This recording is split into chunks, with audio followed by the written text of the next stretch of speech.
Olá, você, tudo bem? Esse é o podcast Tertulianos, diálogos que movem o Brasil, movem e constroem o Brasil. Como nós estamos ainda iniciando este podcast, eu sempre gosto de esclarecer a origem e a ideia por trás da palavra tertulianos. E aqui não há nenhuma alusão a Tertuliano, ainda aos tempos do Império Romano, que foi um filósofo, há quem diga jurista, e que participou das etapas mais preliminares da construção do pensamento cristão.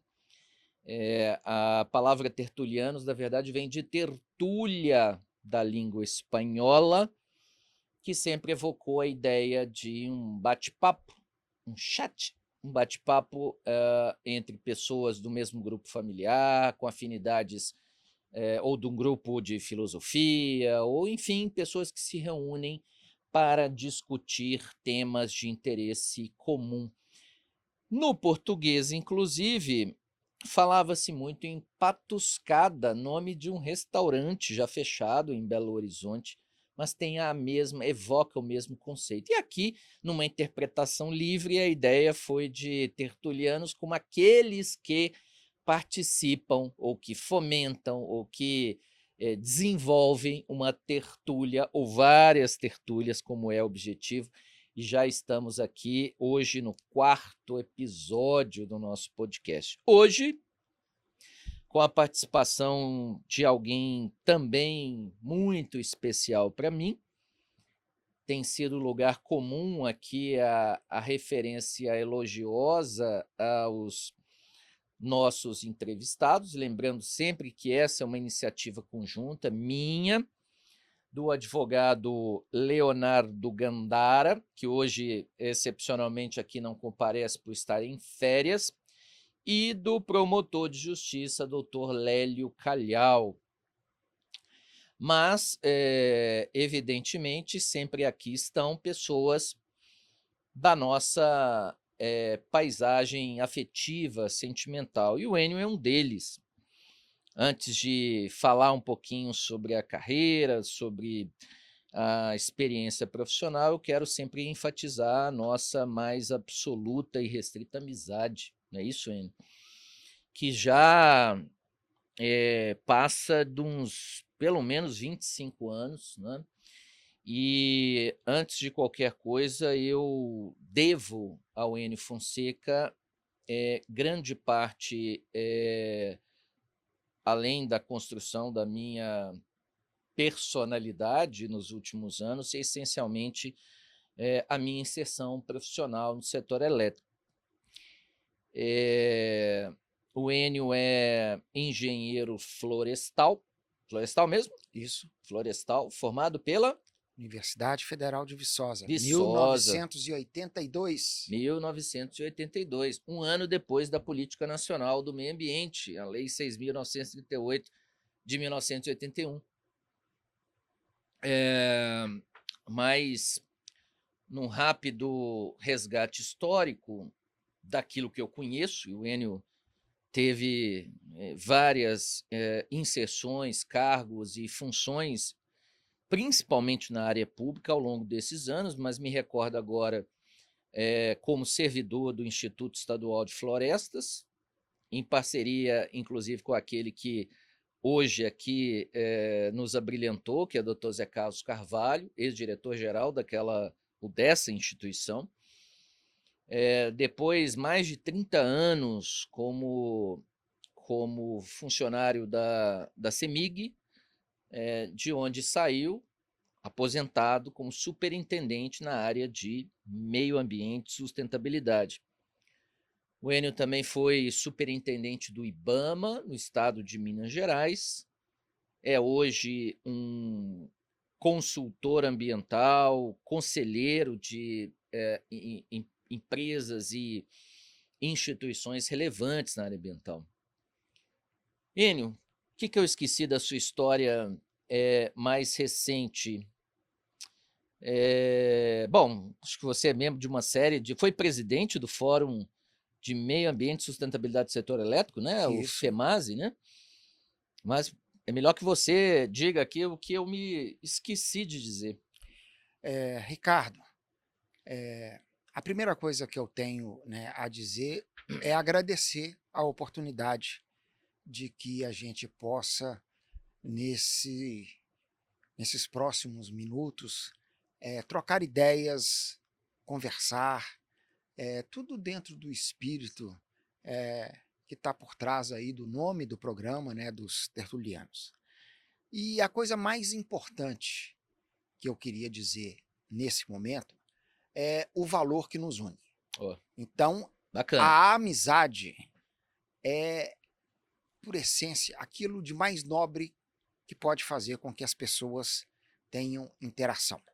Então, a amizade, ela tem propósitos extremamente nobres que fazem com que pessoas que pensam na maior parte do tempo de forma igual possam trabalhar as ideias e os sentimentos com o propósito de fazer um mundo melhor. E, evidentemente, que divergências de pensamento sempre existirão entre as pessoas que se preocupam com as coisas, que estudam. No nosso caso, nem isso, porque até o mesmo time nós compartilhamos, né? De Também futebol. é sábio a gente escolher o melhor O time, melhor time de que é o Minas, que é Cruzeiro, o Cruzeiro. que nos deu ao longo desses anos todos muito mais alegrias do que tristezas. Exatamente. Mas esse é um ponto importante, Ricardo, porque em 25 anos de convivência, a gente aprendeu a ter uma admiração mútua É verdade. pelo trabalho profissional de cada um e, sobretudo, pelos valores, né, pessoais que cada um de nós tem. A história vivida ao longo do tempo e a gente sendo contemporâneo dessa história, nós nos permitimos vivenciar junto com o outro e o outro junto com um, né, momentos maravilhosos, momentos difíceis, e isso criou uma estrutura de amizade muito forte. Então, É verdade. Você esteve do meu lado nos melhores e piores momentos da minha vida nos últimos poucos anos, para retroceder ao período da pandemia para cá, mas são já 25 anos de amizade muito construtiva e, para mim, sempre engrandecedora. isso.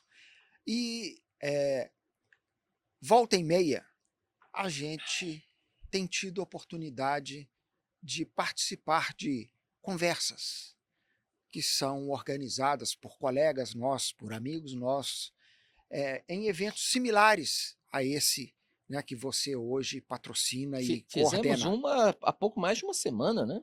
Fizemos há pouco mais de uma semana, onde tratamos, né, o cenário e as implicações da guerra do Oriente, também da guerra que envolve a Croácia e a União, A Rússia e a a Ucrânia. Ucrânia, os impactos e desdobramentos, né, dessas guerras em todos os aspectos da economia.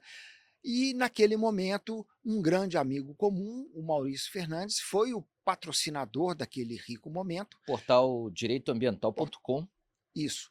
E a gente tem sido chamado porque eu acredito que, ao longo da nossa vida profissional, a gente conseguiu acumular muita experiência de coisas que nós vivemos, de coisas que construímos, de lutas que nós empreendemos, para que, ao nos chamarem, as pessoas possam escutar coisas interessantes. E agora que você, então, né, coordena o Tertulianos e me chama aqui para esse momento, eu reforço a satisfação de poder aqui desenvolver uma série de pontos.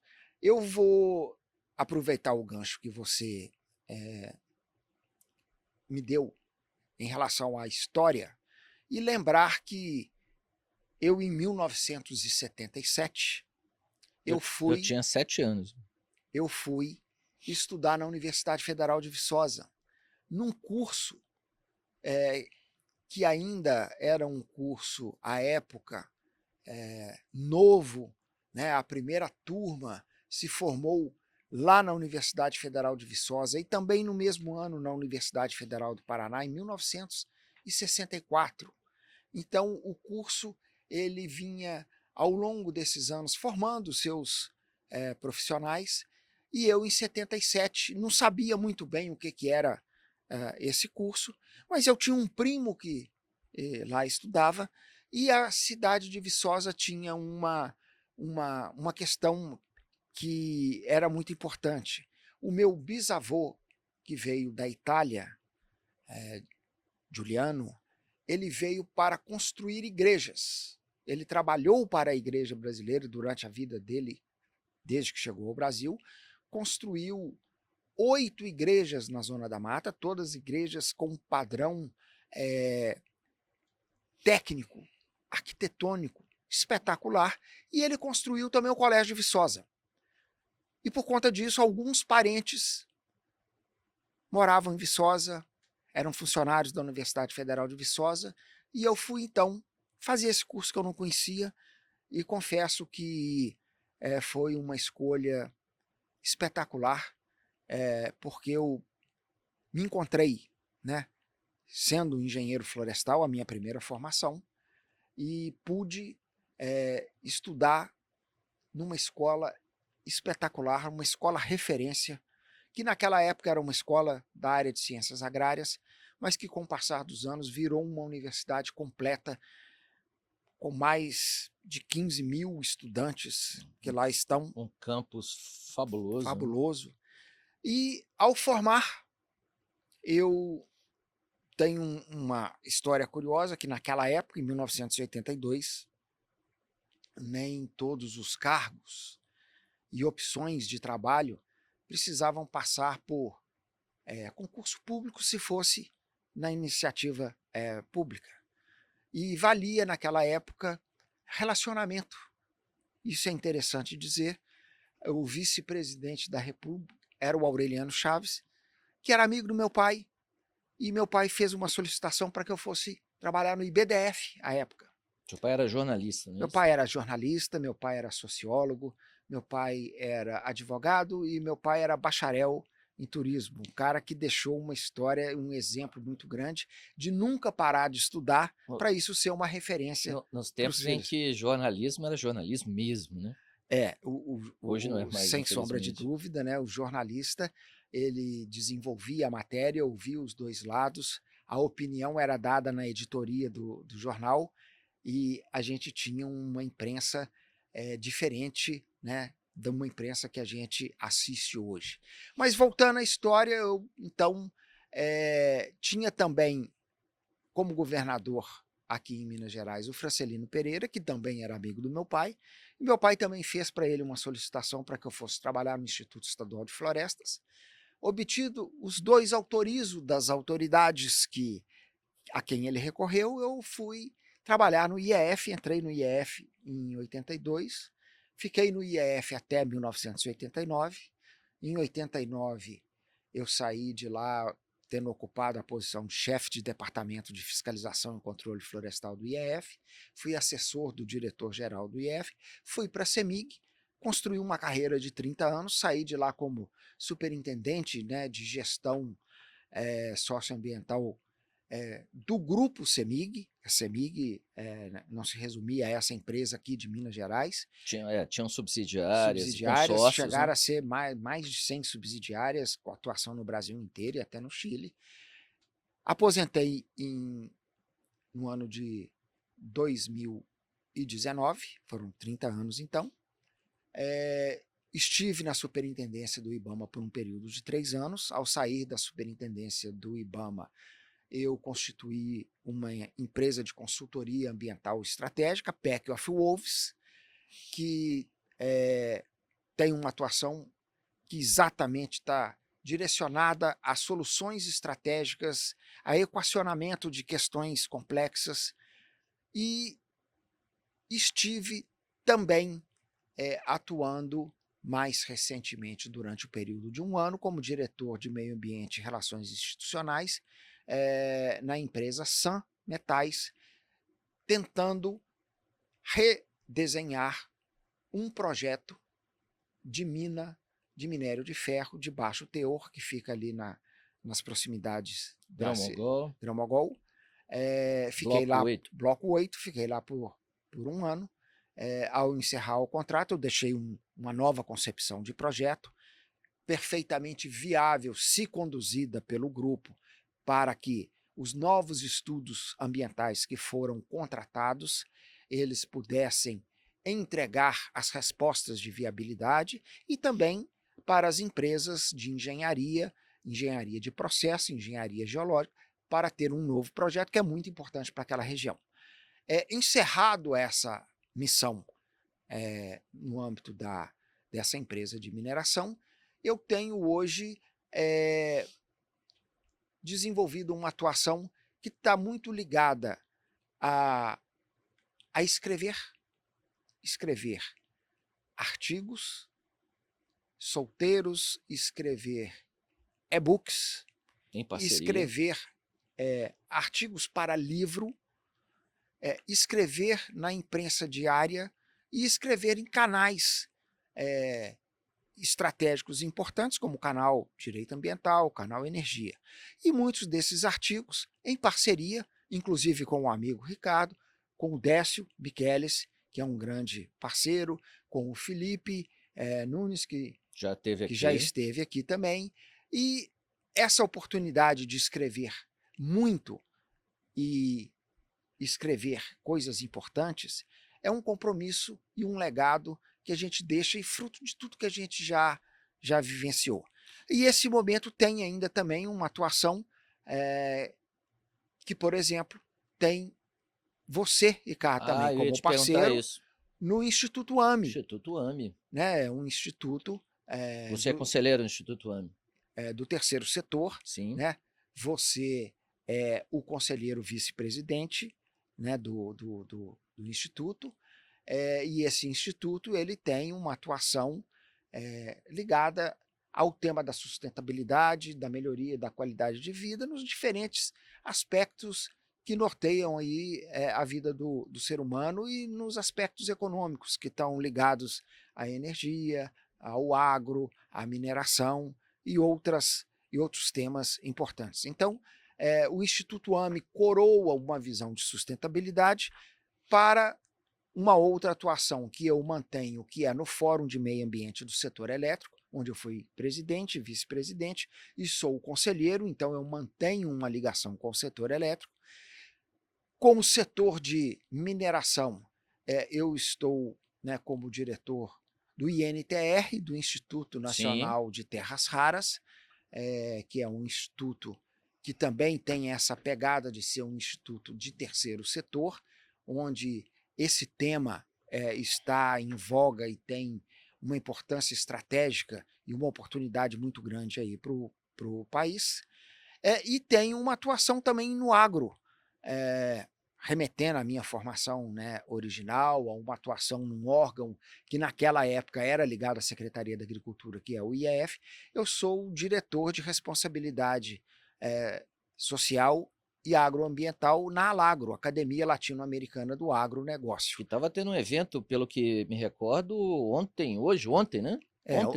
Ontem a Alagro, junto com o Grupo LID, promoveu o Alagro Summit, aqui em Belo Horizonte, para cerca de 600 pessoas, onde foram discutidos temas que têm uma grande sinergia, que sem sombra de dúvida, a interação da mineração, da energia com o agronegócio e, em volta disso, aspectos ligados ao tema jurídico, em todos os aspectos do tema jurídico, a insegurança jurídica em todas as áreas. Imagina, no Brasil economia. Tem segurança jurídica no Brasil. E esse evento, então, ele é hoje um dos maiores eventos do setor estratégico, né, que nós temos aí no país. Então, essa atuação, Ricardo, ela coroa 42 anos, né, de trabalho. Muitas dessas coisas você foi testemunha, é verdade. Continua sendo ocular e participativa, né, de muitas coisas que a gente, né, construiu juntos.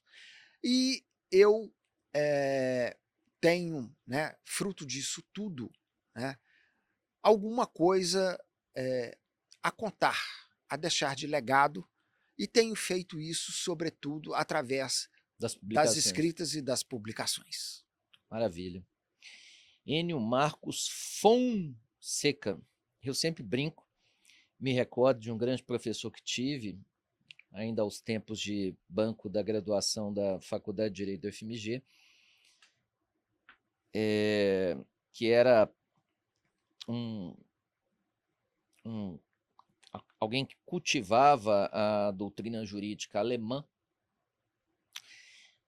que dizia que na língua alemã o von evoca nobreza, uma ascendência familiar de nobres.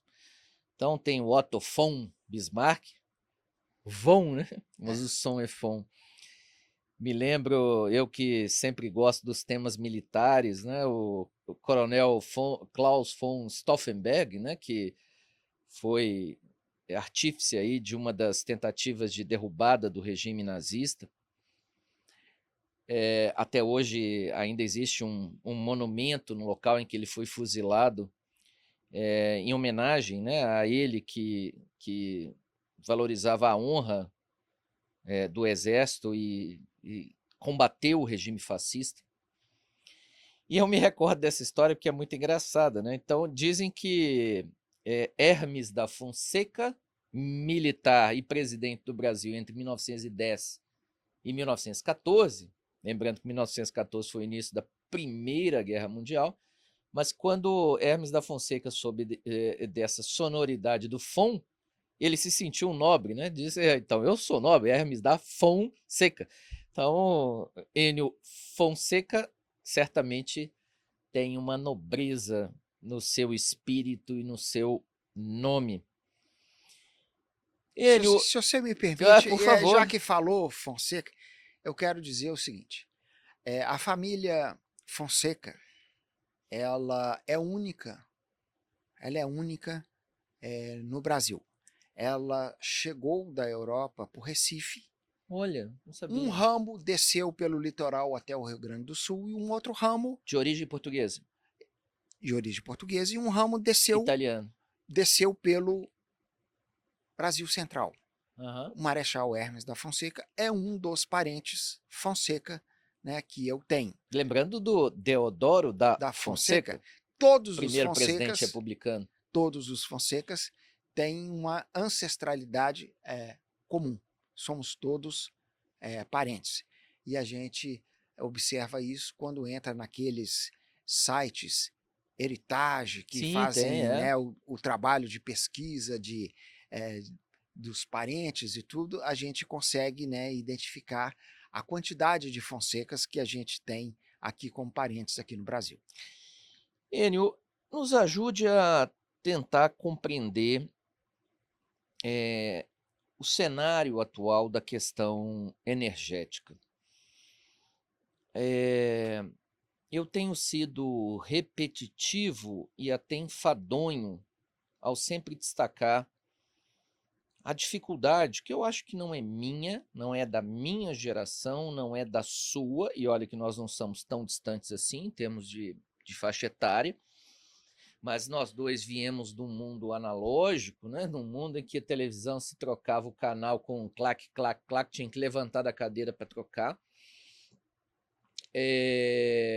Mas chama muito a atenção a dificuldade, que não é só para nós, mas acho que é ainda para as gerações atuais, de compreender a velocidade de transformação do cenário mundial.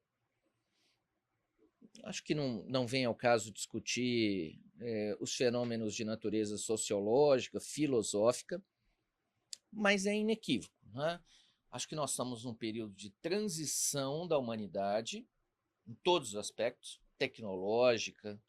É incrível, né? Quer dizer, com todo o arcabouço tecnológico das últimas décadas, nós estamos em plena marcha de uma nova transição para uma verdadeira revolução tecnológica. E em tudo isso, uma componente inafastável é o arcabouço, é o insumo energético. Eh, Recentemente, presenciava um debate, alguém que questionava a tendência de se dispensar de licenciamento ambiental a implantação desses centros de dados que estão sendo implantados ao redor do mundo, né? E agora me fugiu a expressão, Data center. data center. E eu falava, bom, quem disse que tudo se resolve pela mão do licenciamento ambiental, instrumento que discutimos aqui na parte da manhã com o ex-ministro Zé Carlos Carvalho.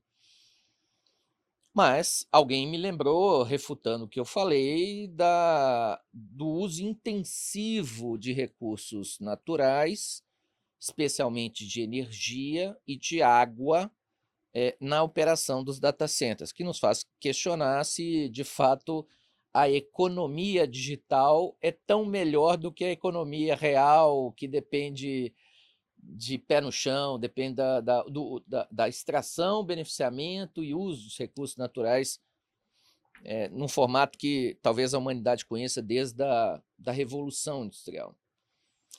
O que está acontecendo com a questão energética em escala global? Na frente a gente vai poder discutir as implicações para a realidade brasileira, inclusive para a ponta do consumo de energia, que somos nós, consumidores domésticos.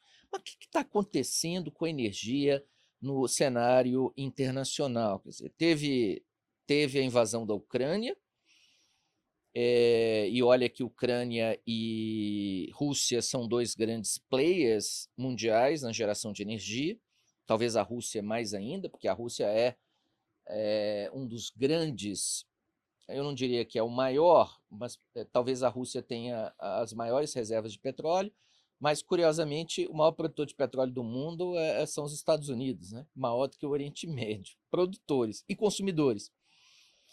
Mas o que está acontecendo, Enio? Agora veio essa história de guerra lá no Golfo Pérsico, no Golfo de Omã, o Estreito de Hormuz. Por que isso está afetando as cadeias globais de produção? Por que o preço da gasolina no posto lá, na bomba nos Estados Unidos, aumentou 50%? Que loucura é essa? Ricardo, é preciso fazer uma viagem no tempo para a gente entender um pouco um cenário que norteia a evolução da sociedade humana. Então, a gente tem há milhares de anos a evolução do ser humano, né, em especial aí o Homo sapiens, mas eram outras espécies. E naquela época você tinha aquele ser que vivia no nosso planeta e ele dependia exclusivamente da sua força enquanto um ser bípede. Força muscular. A força muscular era aquela que permitia com que ele caçasse, caminhasse, se escondesse, eventualmente fizesse colheita de alguma fruta comestível ou alguma coisa. E esse ser, então, ele tinha poucos recursos para permitir uma evolução, porque a evolução ela depende de insumos que vão fazer com que esse ser, né, evolua fisicamente, mentalmente. Bom, aí, ao longo do tempo, você tem esse ser aprendendo a manusear a natureza. E aí, especialmente, a gente tem aqueles períodos que estão associados a minerais, que é o período do ferro, do bronze. o do bronze. Então, ao longo do tempo, o homem foi aprendendo a manusear esse recurso mineral e isso foi dando para ele oportunidades de ter ferramentas mais efetivas, estruturas de abrigo muito mais adequadas. Então, ali ele pôde avançar. Ao mesmo tempo, ao longo da história, uma evolução no trato com a terra. onde então se aprendeu a semear algumas sementes, a cultivar e manter alguns animais próximos, e isso ofereceu para ele proteína, e isso permitiu que o cérebro pudesse, né, evoluir, que ele pudesse ter mais saúde, mas ainda dependia inicialmente da força dos seus músculos, mas quando começou a lidar com alguns animais domesticados, ele passou a ter esses animais como fonte de energia para seus diferentes propósitos. Então a gente vai assistindo a evolução do homem, e ao longo do tempo, com novos períodos, né, de utilização dos minerais, até o momento que você entra no período da era industrial, então onde você já tem o processamento integrado de todas essas grandes conquistas e avanços, né, que o homem desenvolveu ao longo desses milênios, e ali naquele momento você tem a excelência da utilização da energia, porque então equipamentos que foram construídos, né, puderam transformar, né, energia cinética em energia elétrica, Tipo uma roda uma de água. roda de água, né, o uso de barramentos, Sim. não só para abastecimento humano e dos animais, mas sobretudo também para girar moinho. Então, ali você conseguiu construir e colocar à disposição do desenvolvimento humano os grandes equipamentos através do uso da energia. Aí a sociedade passou a ser, desculpa, passou a ser eletrointensiva em energia, porque ela passou a ter a clareza de que a energia significa qualidade de vida. Você tendo energia, você vive mais, você vive melhor, você vai incorporar bens como, por exemplo, geladeira, que vai permitir que os alimentos não se estraguem. Exato. Você vai ter um carro, e os primeiros carros eram elétricos também, né, sendo desenvolvidos concomitante com os carros a combustão, e os carros elétricos não tiveram o fôlego, por diversos motivos, para acompanhar e superar naquela época os carros a combustão, ficaram para trás, estão voltando agora. Mas a energia, então, ela passou a ser cada vez mais demandada por todas as sociedades. Então você tem sociedades altamente consumidoras de energia, né? E aí você pode associar isso aos países, né, do primeiro mundo, que fazem uso da energia para tudo. Você tem aqueles países que têm um nível intermediário de desenvolvimento, e você tem países que têm muita dificuldade de ter acesso à energia. E a gestão dessa energia passou a ser também um processo de domínio geopolítico, né? E aí você tem, nesse contexto, colocado na mesa, a energia que vem do petróleo, a energia histórica que vem do carvão, Gás natural. o gás natural, o uso de lenha e também do carvão vegetal, especialmente na África e em outros países. Bem lembrado. Você tem a energia hidráulica, e aí numa sequência de evolução você coloca a energia eólica, você coloca a energia solar, você coloca os biocombustíveis, você coloca tecnologias como o hidrogênio, que tem o hidrogênio verde, o azul, o marrom, um arco-íris, né, de hidrogênio. Então, de repente, você tem um conjunto enorme de alternativas de geração de energia para o mundo. E, evidentemente, que o mundo ele costuma ter a gestão não só do tema energia, mas a gestão do tema território, a gestão do tema cultura, sempre num princípio de mais-valia. Quem pode mais, manda mais. Quem tem é o dono e bota o preço.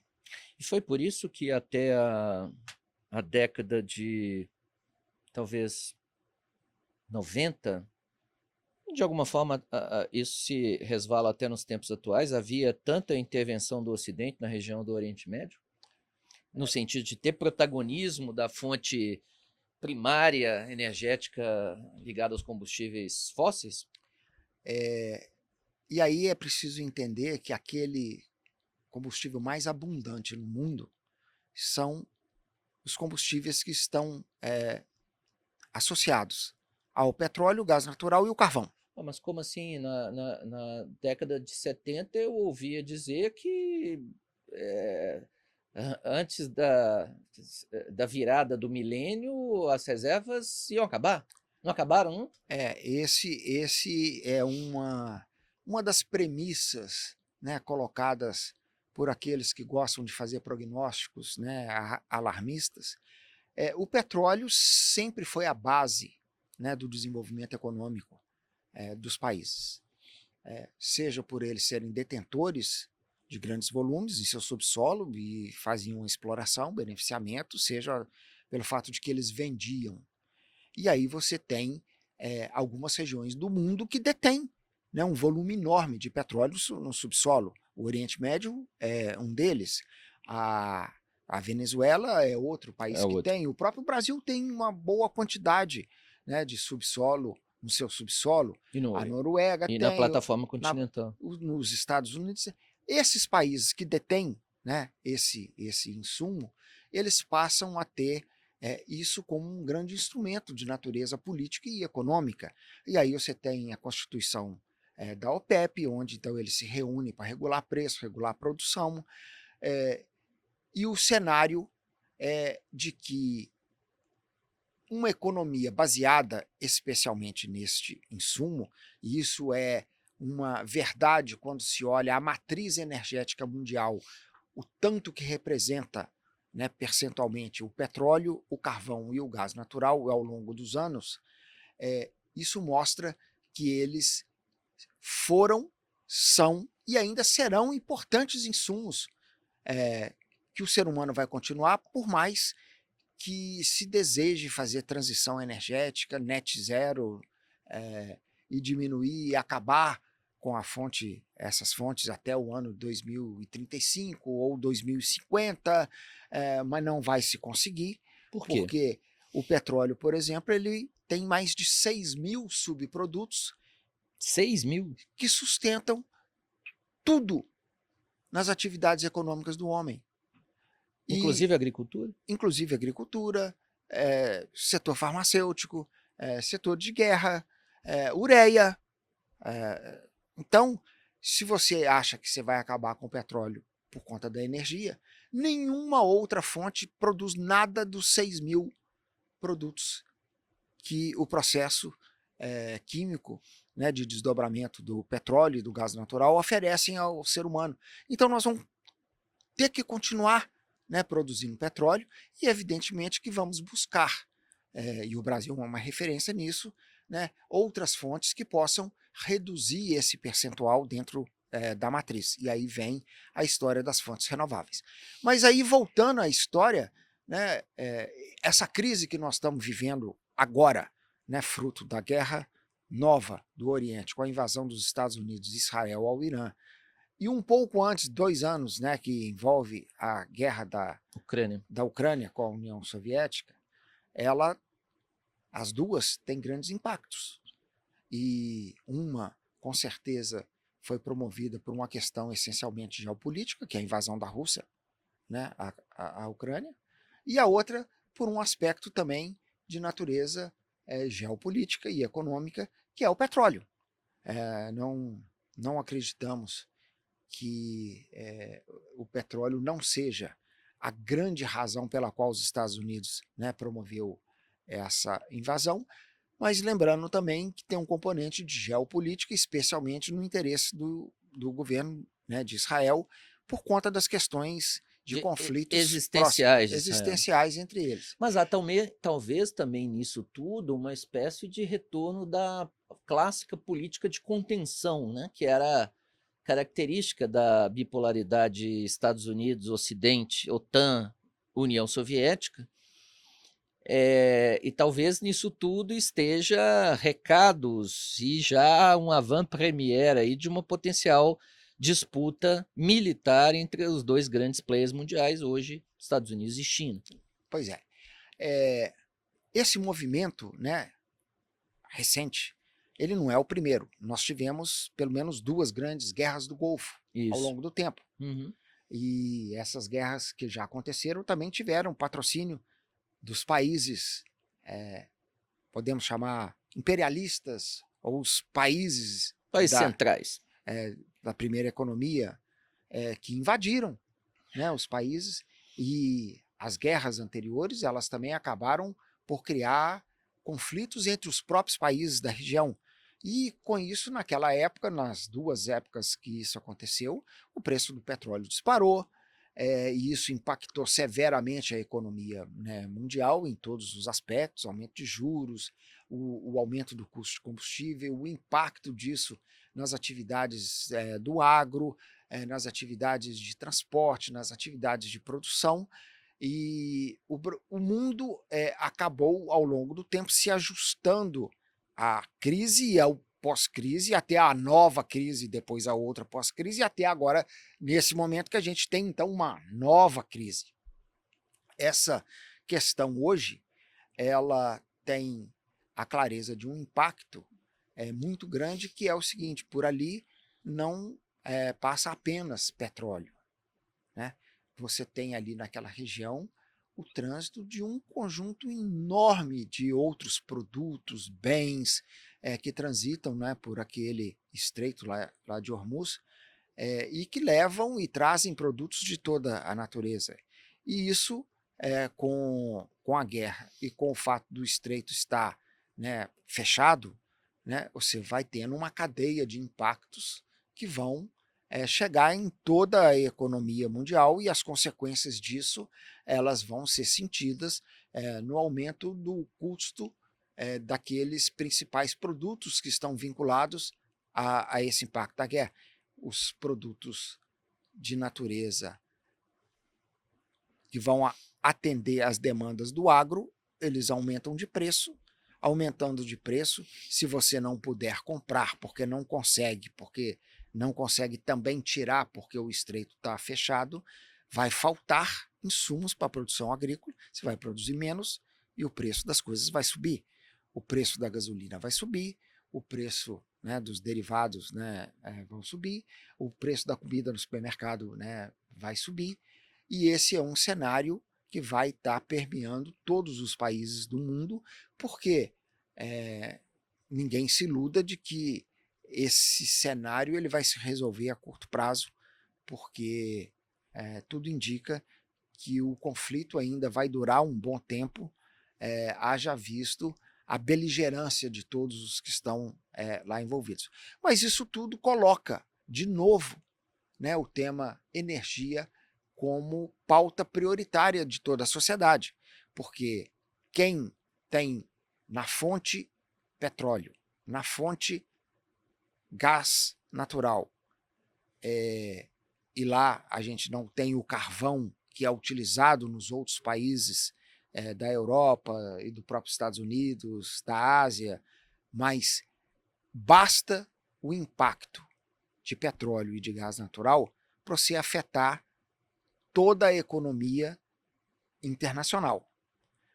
E isso em desdobramento, numa conjuntura em que as equações da economia elas vão prevalecer, você vai ter uma situação caótica, com impactos econômicos fenomenais. Mas quando eu digo que esses momentos eles trazem para a mesa as discussões, então muita gente diz: está vendo por que a gente precisa de acabar com esse danado desse petróleo? Se Olha acabar com o petróleo, só, acaba com os conflitos. olha só, esse povo que tem petróleo. Aí você fala: o povo que tem petróleo é todos aqueles que estão lá envolvidos. Os Estados Unidos tem petróleo e está lá envolvido na guerra. Os países do Oriente têm petróleo e estão lá também envolvidos com a guerra. A Rússia tem petróleo, está envolvido na outra guerra. A China tem petróleo, mas depende muito de petróleo. A estratégia da China frente a essas questões geopolíticas, geoeconômicas, tem sido completamente diferente das estratégias dos Estados Unidos. A China vem consolidando, tratados comerciais, vem comprando ativos do agro, propriedades, vem aportando dinheiro para investir em infraestrutura na África, aqui no Brasil, construindo portos no Peru. Então, eles estão disseminando a penetração geoeconômica e geopolítica, e o que fez com que os Estados Unidos, através do presidente Trump, para reagir a isso, colocasse na mesa aquilo que os Estados Unidos têm mais significativo, que é o poderio econômico, poderio É a militar, capacidade de consumo. para fazer frente a essa história. Só que tem aspectos hoje que estão sendo colocados em prática, em xeque, e são os aspectos da tecnologia, né? Então não adianta você ter os maiores porta-aviões, o maior número de aeronaves, aí você vai estar fazendo guerra com drone, porque custa $30 mil e tendo que lançar um míssil Tomahawk para derrubar um drone de $30 mil. O míssil Tomahawk custa $1 milhão. Mais que isso. Então, a guerra ela tem outras variáveis em que a força bruta sozinha não é garantia de que você vai efetivamente dominar. Se você conseguir isso, vai ter um custo, né, muito grande. Ô Enio, eu me rendi, falávamos isso agora há pouco, a tal mobilidade elétrica. Tenho um carro híbrido e tenho 2 motonetas movidas, uma autopropelida e a outra é um ciclomotor elétrico. Eu, de certa forma, já consigo vislumbrar a sua resposta, porque nada no mundo da atualidade é absoluto, né? Por certo que todas as fontes de geração, todas as formas de acumulação de energia podem conviver, né? Não deveriam ser excludentes. Mas você acredita na eletrificação, por exemplo, da mobilidade? Eu sempre fico me perguntando se o apelo da indústria automotiva pela eletrificação é de fato fruto ou reflexo de uma preocupação do consumidor com emissões, com, enfim, uso de combustíveis fósseis, ou se é talvez a última janela de escape para a indústria continuar vendendo carro, que de outro modo vinha reduzindo no mundo, por uma série de aspectos, né? Não há estradas, não há ruas, não há trânsito que suporte tanto veículo, e a indústria precisava de uma novidade para inundar o mercado de outra forma de estrutura veicular. Mas as pessoas parece que acham que a energia que está acumulada na bateria, ela vem da bateria e não vem de algum lugar que produz energia, né? Alguém vai dizer, você tem uma moto e a sua moto é o quê? A bateria. Então, ela podia ser de combustão interna, mas ela é a bateria. Então, parece que a energia dela vem nela mesma e se mantém nela mesma. Você acredita nisso? Quer dizer, nós estamos realmente partindo para a eletrificação da vida moderna? Ricardo, é preciso que a gente entenda o seguinte: matriz energética, matriz elétrica. A matriz elétrica brasileira, ela é 91% renovável. Isso significa que tudo que movimenta a economia do nosso país e movimenta a qualidade de vida, onde você tem energia elétrica, com segurança energética, com preço justo, as pessoas têm qualidade de vida decorrente da existência da energia elétrica. Nós já somos 91% geradores de energia limpa, com a matriz nossa hidráulica, com os biocombustíveis, com biomassa, com solar, com eólica e outras fontes que estão associadas aí a essa produção verde e renovável. Aí você fala assim, o Brasil já tem tudo isso? Tem. O Brasil, com certeza, é a melhor nação do mundo que fez já o dever de casa, e isso tudo é fruto de ter uma matriz diversificada. Na nossa matriz diversificada, todas as fontes estão presentes. Inclusive, a gente tem também um pouco de energia nuclear, que é uma energia limpa também. Sim. Bom, a matriz energética, ela tem um componente que é complexo, que é transporte. Né? Fundamentalmente, o transporte representa o maior percentual da utilização do petróleo, né, para o trânsito de toda a economia nossa, que se dá fundamentalmente através de rodovias, caminhões, ferrovias, Navios de grande navios, porte. né, e até mesmo aviões.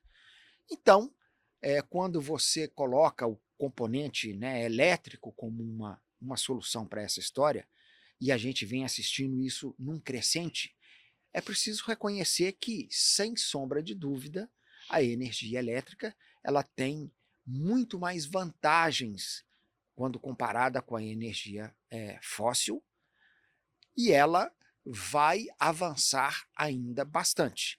O grande impedimento para que ela domine e elimine a outra chama custo.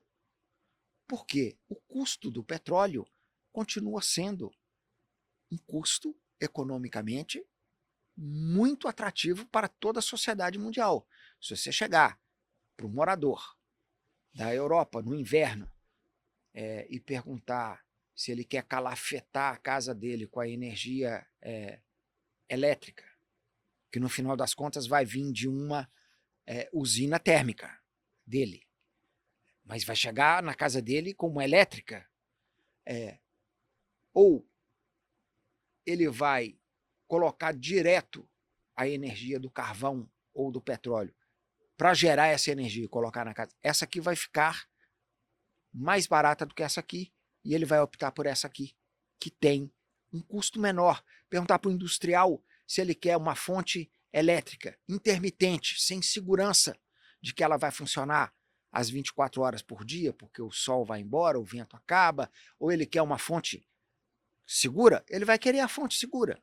Então, sem sombra de dúvida, a gente tem esse aspecto da energia, mas lá na Europa, quem supre a energia elétrica são as fontes do combustível fóssil.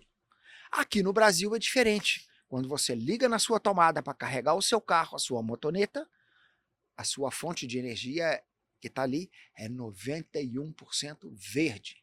Então, de fato, no Brasil, isso tem muito mais apelo do ponto de vista de que a nossa emissão do nosso carro elétrico é muito menor do que a da Europa, isso é um fato. Mas nós temos uma alternativa que é melhor do que o carro elétrico. É o carro flex. Gasolina e Álcool álcool. e gasolina, ou elétrico e álcool. Menos emissão, geração de emprego no campo, geração da atividade econômica. Então o Brasil tem muitas soluções. Que seria um motor a combustão baseado no álcool como forma de... Não necessariamente para ser força motriz do veículo, mas para alimentar a bateria elétrica.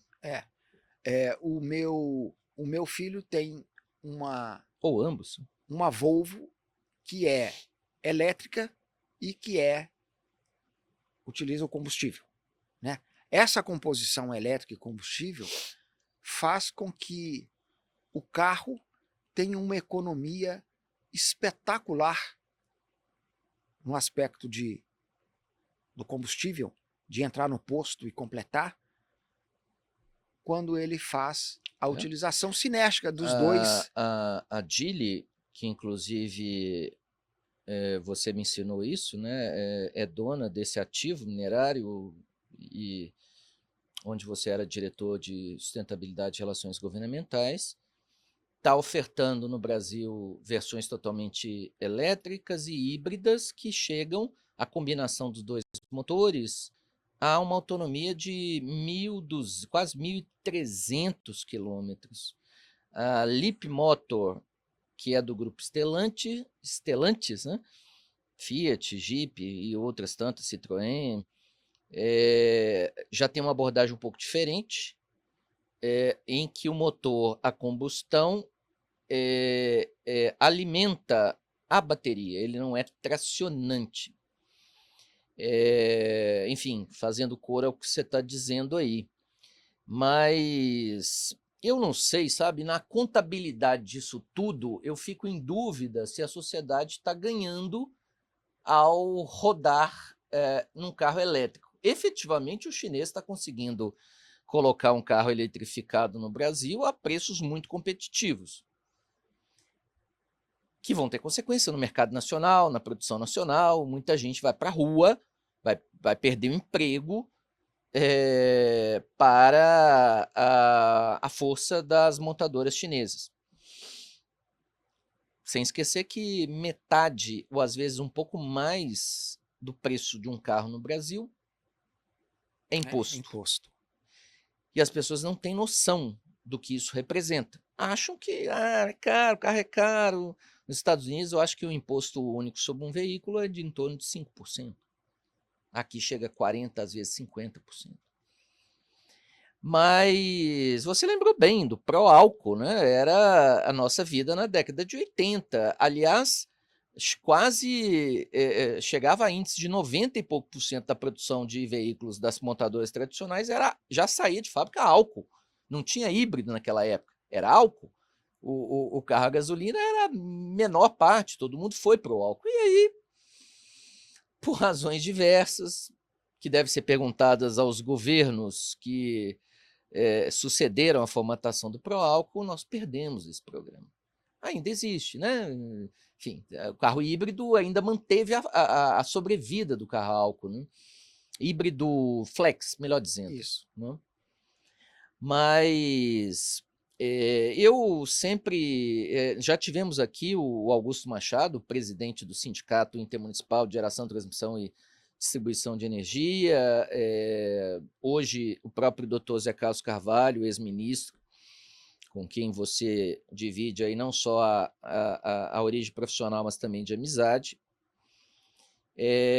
A ele eu perguntei como é que o país tem uma fonte, uma matriz tão limpa e entrega para a sociedade a energia mais cara do mundo.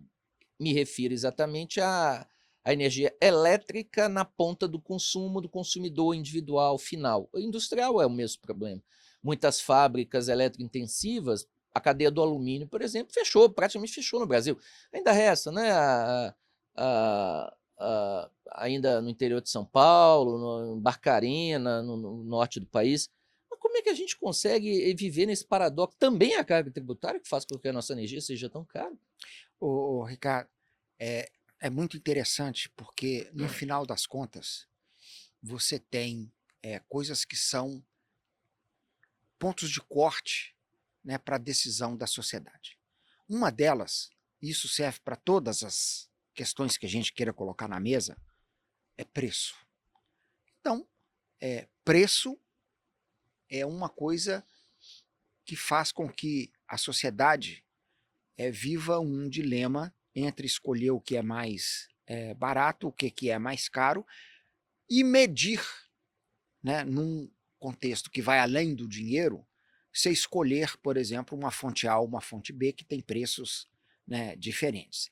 E mesmo quando você olha preço, você tem que somar a isso segurança energética.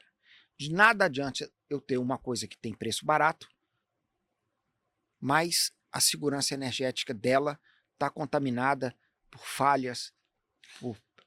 Então, a crise do racionamento de 2001 levou à construção de um backup térmico, né, que o Brasil não tinha. Acreditava nas suas hidrelétricas e, de repente, viu que a falta de planejamento e investimento levou a... Opa, vamos montar usinas a gás, usinas a óleo, que ficam de backup. Obviamente, isso encarece também a conta, porque tem que pagar ainda quando essas usinas estejam desligadas, né?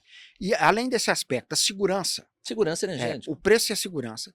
Você tem uma outra coisa que está associada também à segurança geo.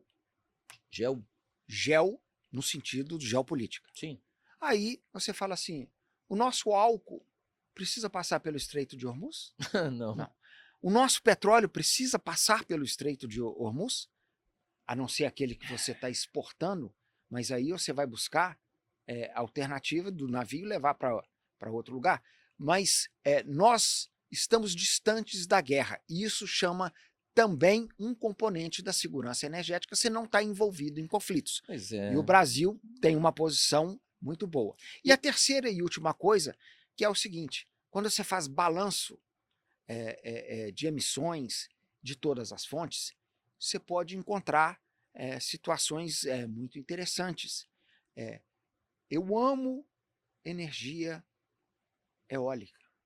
Aí alguém pode falar, você sabe que aquelas torres são oriundas de processamento de minério, muita energia para produzir sim. aquilo, depois você tem os cabos, e depois você tem os impactos associados, A depois a ocupação de áreas privadas, você você tem que tem destinar isso depois corretamente. Imagina parques solares de 4.000 hectares, como é que você encaminha todas aquelas estruturas de solares. Então, fazer as contas corretas do que é energia verde, do que é emissão, também é um ponto muito importante. Por isso que o equilíbrio ele se dá numa gestão profissional e integrada. E é onde o Brasil tem as oportunidades, porque ele tem todas as fontes, inclusive um pouco de carvão mineral, que é importante no sul para aquela população local. Então, quando você tem tudo, você tem segurança.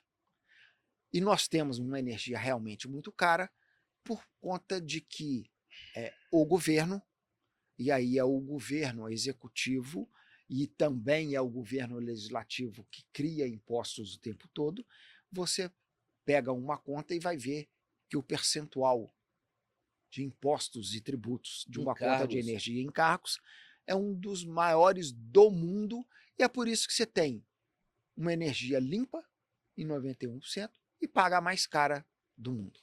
1 litro de gasolina passando de R$ 7. O Paraguai, nosso vizinho, deve estar menos da metade disso. Sendo, e você foi muito feliz, o Brasil hoje deve estar entre os 10 maiores produtores de petróleo do mundo, por conta da exploração offshore. Se conseguirmos vencer as nossas dificuldades com a margem equatorial, podemos nos alavancar mais ainda nesse quadro. Mas, por outro lado, se o petróleo é feito aqui, o combustível, que ninguém bota petróleo cru no seu carro, a gasolina depende de refino, e refino cai nas Abreu e Lima da vida, né? Uma unidade, como é que chamava aquela, Enio, no Rio de Janeiro, a Comperge, Comperge. onde se depositaram bilhões e pouco ou quase nada se produz, que foram perdidos em corrupção. E é engraçado que acho que a gente no Brasil não tem coragem de colocar o dedo nos problemas corretos. O nosso grande problema é o Estado brasileiro. Quer gastar bastante?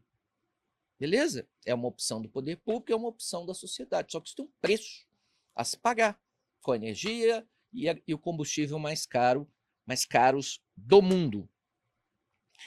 E aí vem essa história também, que resvala na energia, dos tais minerais críticos, estratégicos.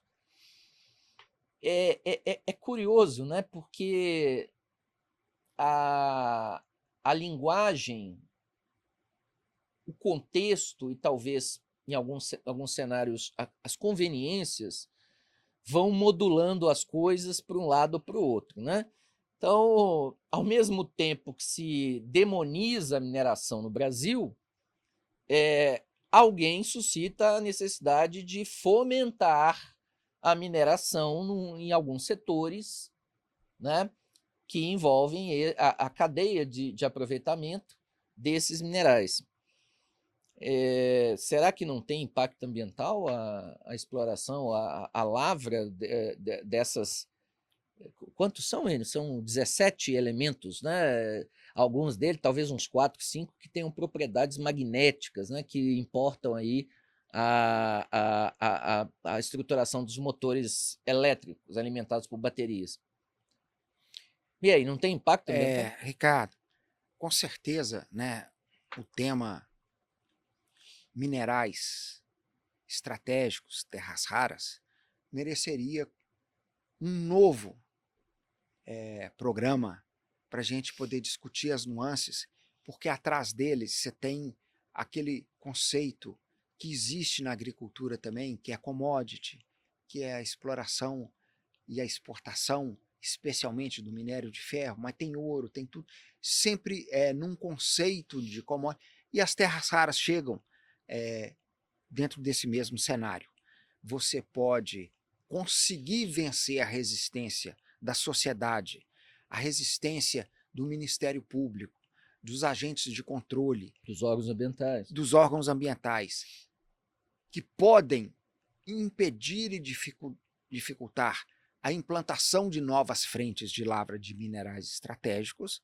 Se você vencer isso tudo, você ainda vai enfrentar a seguinte questão: você vai exportar minério, pedras brutas para o exterior, processar esses minerais lá fora, e a China domina 90% dessa exploração. Até fazem um concentrado aqui, mas o refino aqui, mas a extração do conteúdo metálico ou do conteúdo é feito na China, nós não somos capazes ainda, não temos plantas capazes de fazer isso. Então, ou você vai ter desenvolvimento de tecnologia, você precisa de muito capital para poder sair da exportação apenas do minério bruto para ter, e isso tem uma equivalência também na história. Nós estamos produzindo muito petróleo, não temos capacidade de refino, e temos que importar petróleo, e especialmente na condição de óleo diesel, que vem importado para cá, e sobra óleo bruto e a gente exporta. Estamos até ganhando dinheiro nesse momento, né, com essa questão. Mas isso tudo está associado a uma etapa de desenvolvimento de rota tecnológica, desenvolvimento de processo e desenvolvimento da entrega dessas questões. Isso vale para a energia e vale para o minério. O fato é que, quando a gente olha o cenário do contexto mundial, né, o Brasil se coloca sempre numa posição boa para tratar dos grandes temas que fazem com que uma sociedade possa se desenvolver. A gente está bem quando a gente olha agro, a gente está bem quando a gente olha minerais, a gente está bem quando a gente olha o tema energia. E nos resta, sem sombra de dúvida, como cidadãos conscientes e que desejam escolher bem os governantes para que todas essas oportunidades que o país tem efetivamente se transformem em melhoria de qualidade de vida para o povo brasileiro. Muito bem. Acaba sendo um recado otimista, né? Também falávamos sobre isso num outro episódio. Os riscos de ser excessivamente otimistas e a chatice que é ser pessimista com a vida e com o mundo. Agentes econômicos tomam decisões econômicas que são decisões teoricamente racionais. A racionalidade econômica não deveria levar em consideração apenas a maximização de ganhos. Mas não tenha dúvida, né? Se um carro a combustão for mais barato, acessível, melhor logística que um carro elétrico, as pessoas comprarão o carro a combustão. Por que estão migrando para o carro elétrico? Porque com a situação dos combustíveis no Brasil, abastecer o carro na sua garagem com uma tomada ainda apesar do preço da energia, bem mais vantajoso. Então, eu às vezes me preocupo, Enio, não é tema confortável a ser abordado, né? Porque, obviamente, em qualquer cenário, evento, programa, debate, palestra, workshop, ninguém vai dizer que a redução da economia... Me lembro de um evento por você promovido na CEMIG. Era uma espécie de um curso de uma manhã, eu era o palestrante e teve a abertura por parte do então secretário de Estado adjunto de Meio Ambiente e Desenvolvimento Sustentável, Dr. Shelley Carneiro, que falava uma frase que se tornou recorrente nas últimas décadas, né? Que a idade do petróleo não vai terminar por falta de petróleo, assim como a idade da pedra não terminou por falta de pedra. Sem esquecer da sua consideração, que é um número que eu não tenho e é relevantíssimo, né? 6 mil produtos dependem da cadeia do petróleo. As pessoas não estão escolhendo carro elétrico por preocupação ambiental. Não sei se feliz ou infelizmente. O carro elétrico é mais barato de produzir, mecanicamente praticamente não dá problema. No futuro a gente não vai ter aquele amigo mecânico lá no bairro tal, nem as concessionárias vão oferecer esse tipo de serviço, vão ser simplesmente revendedores. E apesar do preço alto da energia, ainda tem um uso muito mais barato que o carro a gasolina. Mas esse fator me chama a atenção, sabe? Como é que as pessoas, como é que os mercados consumidores tomam decisões. E eu, enfim, queria te devolver a palavra para abordar essa questão e talvez aí já nos dar um panorama final. Já passou rapidíssimo. Eu olhei para o cronômetro ali, nós já estamos zerados e acho que você não falou nem metade do que podia falar. Ricardo, realmente a gente teve uma oportunidade ímpar aqui agora de conversar sobre temas relevantes, né? Evidentemente que a complexidade do mundo ela não dá para ser esgotada, né, numa fala como essa aqui. Mas a gente tratou de temas, né, importantes e outros temas, né, ainda se fazem necessários de serem discutidos.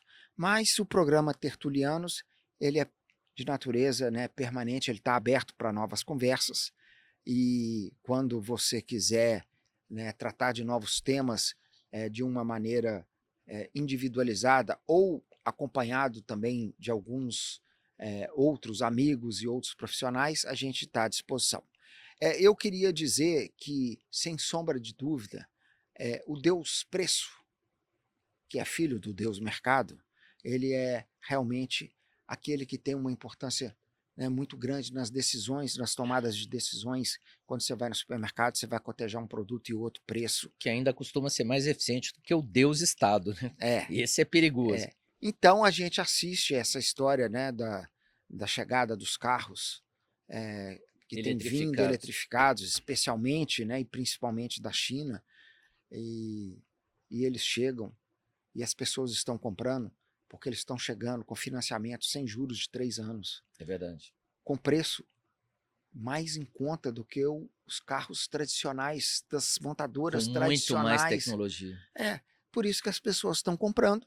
Lá na frente a gente vai ver, de fato, a história do uso do veículo com 5, com 7, com 10 anos, a história da bateria, como é que ela vai ser processada, porque, né, até muito recentemente você estragava uma bateria, você jogava seu carro fora, porque a bateria era o preço do carro, mas aí estão havendo, né, evoluções tecnológicas, você troca a bateria, hoje o preço caiu. Ela é modulada, né? Porque no assoalho ficam módulos de bateria e troca os módulos danificados. Mas o preço tem condicionado a escolha. Sim. E no Brasil, né, pelo menos ao ligar na tomada, você tem a certeza que aquela energia que está ali, ela é 91% de uma energia limpa e renovável. Então, é diferente, com certeza, se você tivesse o mesmo carro elétrico lá na Europa, que você ia ligar na tomada, mas atrás da tomada você ia ter uma fonte térmica a carvão ou petróleo ou gás natural, gerando a energia elétrica que você ia utilizar. E para encerrar, Ricardo, eu agradeço mais uma vez a oportunidade desse bate-papo que a gente, né, teve aqui e saio muito satisfeito de ter vivenciado essa hora junto com você aqui. Muito Obrigado. bem. Ennio Fonseca, lembrando da partícula do fon aí, né? O Ennio mostra sua nobreza pelo seu conhecimento, pela experiência de vida, por essa mente privilegiada e pela pessoa fantástica que teve uma carreira técnica, uma carreira honrada, de prestígio, que é reconhecida não só em Minas Gerais, como em todo o país.